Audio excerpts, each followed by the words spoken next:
ಕೀರ್ತನೆ 35:27 ವಾಕ್ಯದಲ್ಲಿ ಯೆಹೋವನು ತನ್ನ ದಾಸರ ಅಭಿವೃದ್ಧಿಯಲ್ಲಿ ದೇವರು ಸಂತೋಷ ಪಡ್ತಾರೆ ಅಂತ ನೋಡ್ತೀವಿ. ಪ್ರಾವರ್ಬ್ಸ್ 10:22 ಜ್ಞಾನೋಕ್ತಿಗಳು 10:22 ಯೆಹೋವನ ಆಶೀರ್ವಾದವು ಐಶ್ವರ್ಯವನ್ನು ಹೆಚ್ಚಿಸುತ್ತೆ ಅಂತ. ಸೊ ನಾವು ಮಾತಾಡ್ತಾ ಇರುವ, ನಾವು ಕಲಿತಾ ಇರುವ ಐಶ್ವರ್ಯವು, ಅಭಿವೃದ್ಧಿಯು ಅದು ಲೋಕದ ಪ್ರಕಾರ ಅಲ್ಲ.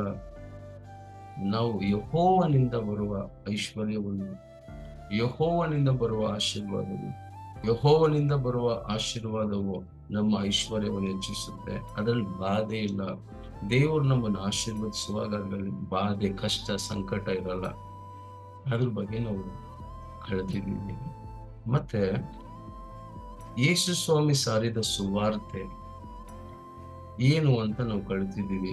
ಲೂಕನ ಬರೆದ ಸುವಾರ್ತೆ 4ನೇ ಅಧ್ಯಾಯ 18ನೇ ವಚನದಲ್ಲಿ ಆತನು ಬಡವರಿಗೆ ಸುವಾರ್ತೆಯನ್ನು ಸಾರಿದ್ರು ಅಂತ ನಾವು ನೋಡ್ತೀವಿ. ಕರ್ತನ ಆತ್ಮನು ನನ್ನ ಮೇಲಿದ್ದಾರೆ, ಆತನು ನನ್ನನ್ನು ಬಡವರಿಗೆ ಸುವಾರ್ತೆಯನ್ನು ಸಾರುವಂತೆ, ಬಂಧಿಸಲ್ಪಟ್ಟವರನ್ನು ಬಿಡುಗಡೆ ಮಾಡುವಂತೆ, ಸೆರೆಯಲ್ಲಿರೋವರಿಗೆ ಬಿಡುಗಡೆ ಮಾಡುವಂತೆ, ಕುರುಡರಿಗೆ ಕಣ್ಣನ್ನು ದೊರಕುವಂತೆ ನನ್ನನ್ನು ಅಭಿಷೇಕಿಸಿದ್ರು ಅಂತ ನಾವು ನೋಡಿದ್ದೀವಿ. ಅಂದ್ರೆ ಬಡವರಿಗೆ ಸುವಾರ್ತೆಯನ್ನು, ಬಡವರಿಗೆ ನೋಡಿ, ಯೇಸು ಸ್ವಾಮಿ ಎರಿಕೋವನ್ನು ದಾಟಿ ಹೋಗುವಾಗ ಬರ್ತಿಮೇನು ಅಂತ ಒಬ್ಬ ಕುರುಡ ಇದ್ದ. ಅವನು ದಾವಿದನ ಕುಮಾರನೇ ಅಂತ ಜೋರಾಗಿ ಕೆಡಿಸ್ತಾರೆ. ಶಿಷ್ಯರೆಲ್ಲ ಅವ್ರನ್ನ ಗದರಿಸ್ತಾರೆ, ಸುಮ್ಮನೆ ಇರುವಂತ. ಆದ್ರೂ ಸಹ ಹೆಚ್ಚಾಗಿ ಜೋರಾಗಿ ಕೂಗುತ್ತಾರೆ ಅವರು. ಆಗ ಯೇಸು ಸ್ವಾಮಿ ನಿಂತು ಕರೀತಾರೆ, ಅವ್ನು ಕರ್ಕೊಂಡ್ ಬನ್ನಿ ಬಾರ್ತಿಮೇನ್ ಅಂತ. ಬಾರ್ತಿಮೇನ್ ಬಂದಾಗ ಯೇಸು ಸ್ವಾಮಿ ಕೇಳ್ತಾರೆ, ನಾನು ಏನ್ ಮಾಡ್ಬೇಕು? ಆಗ ಕುರುಡನು ಕೇಳ್ತಾರೆ, ಬಾರ್ತಿಮೇನ್ ಕೇಳ್ತಾರೆ, ನಿನ್ ಕಣ್ಣು ಬೇಕು ಸ್ವಾಮಿ, ಕಣ್ಣು ಕೊಡು, ಆಗ ನಿನ್ನ ನಂಬಿಕೆಯಂತೆ ಆಗ್ಲಿ ಅಂತ ಯೇಸು ಸ್ವಾಮಿ ಕಣ್ಣನ್ನು ಕೊಡ್ತಾರೆ. ಈಗ ಕುರುಡನಿಗೆ ಶುಭ ಸಂದೇಶ ಏನ್ ಗೊತ್ತಾ? ಅವನಿಗೆ ಕಣ್ಣು ಬರೋದು. ಸೆರೆಯಲ್ಲಿರೋವರಿಗೆ ಶುಭ ಸಂದೇಶ ಏನ್ ಗೊತ್ತಾ? ಸೆರೆಯಿಂದ ಬಿಡುಗಡೆ, ರಿಲೀಸ್ ಫ್ರಮ್ ದ ಪ್ರಿಸನ್. ಮತ್ತೆ ಬಡವರಿಗೆ ಸುವಾರ್ತೆ ಏನು ಅಂದ್ರೆ ಅದು ಆಶೀರ್ವಾದ, ಬ್ಲೆಸ್ಸಿಂಗ್ಸ್. ಅದು ಬ್ಲೆಸ್ಸಿಂಗ್ಸ್. ಇದನ್ನ ಅರ್ಥ ಮಾಡ್ಕೊಳ್ಬೇಕು. ಬಡವರಿಗೆ ಸುವಾರ್ತೆ ಏನು ಅಂದ್ರೆ ಆಶೀರ್ವಾದ. ಯೇಸು ಸ್ವಾಮಿ ಆಶೀರ್ವಾದವನ್ನು ಸುವಾರ್ತೆಯಾಗಿ ಪ್ರಸಂಗ ಮಾಡಿದ್ರು. ಯಾಕೆ ಅಂತ ನಿಮ್ಗೆ ಹೇಳಿದೆ.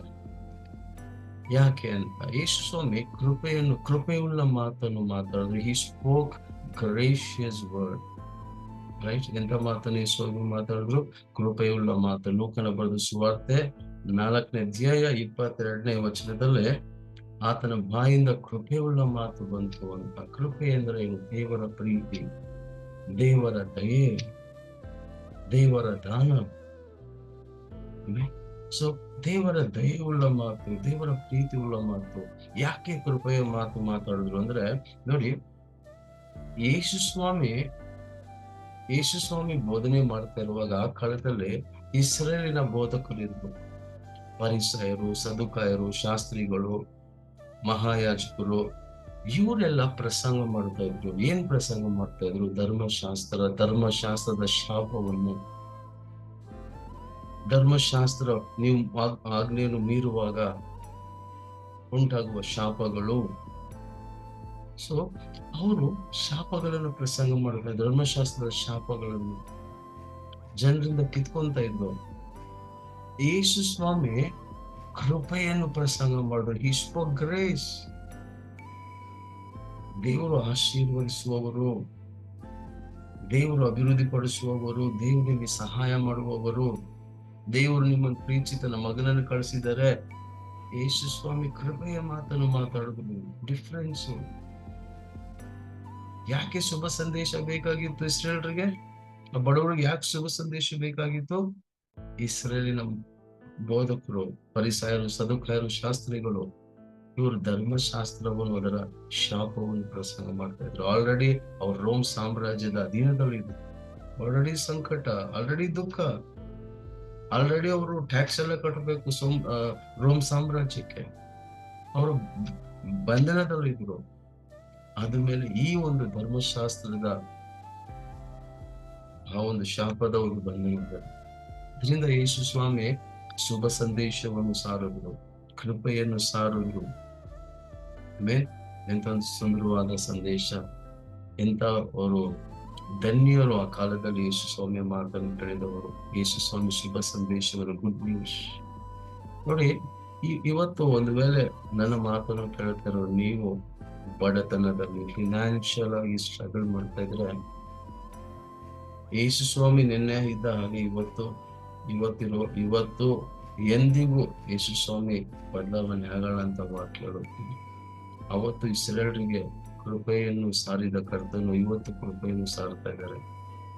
ಅವತ್ತು ಬಡವರಿಗೆ ಶುಭ ಸಂದೇಶವನ್ನು, ಆಶೀರ್ವಾದವನ್ನು ತಂದ ಯೇಸು ಸ್ವಾಮಿ ಇವತ್ತು ನಿಮ್ಮ ಜೀವಿತದಲ್ಲೂ ಯೇಸು ಸ್ವಾಮಿ ಆಶೀರ್ವಾದವನ್ನು ತರ್ತಾರೆ. ನಂಬಿ, ಯೇಸು ಸ್ವಾಮಿ ಒಳ್ಳೆಯವರು ಅಂತ ನಂಬಿ, ಯೇಸು ಸ್ವಾಮಿಯ ಕೃಪೆ ನಿಮ್ಗೆ ಸಾಕು. ಕೃಪೆಯ ನಿಮಿತ್ತವಾಗಿ ನೀವು ಆಶೀರ್ವಾದ ಹೊಂದ್ಕೊಂತೀರಂತ ನಂಬಿ. Okay, God bless you.